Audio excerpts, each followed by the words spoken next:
In 2007, I was actually lucky enough to visit the Colosseum in Rome when I went to Europe for 2 weeks. Rather than give you information in this video that you can get in a textbook or get on the internet, I just wanted to give you a few observations that I had that I saw firsthand when I was at the Colosseum. The first thing is that it's kind of surprising how much of a rural area it's in.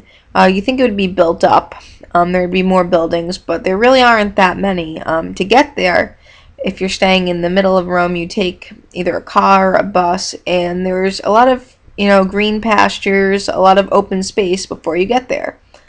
Um, Also, too, once you do get there, you watch movies like Gladiator, you see pictures of the Colosseum back when it was in its heyday, and it's actually a lot smaller than you would think.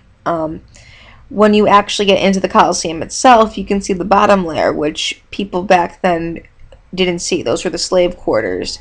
And you could actually also see how the Colosseum was filled with water to do naval battles. But it's really not that big. I mean, it was big for back then, but compared to the kind of sports stadiums there are today, it's kind of small. The other cool thing was the day I went, it was actually July 7th, 2007. So the day was 7/7/07.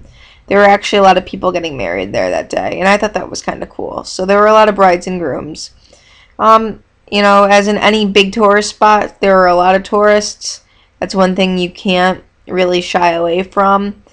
But I would recommend having a guided tour because there really isn't that much there unless you have someone who really, really knows the information if you want to go see and actually have a good grasp on what everything was and what everything meant.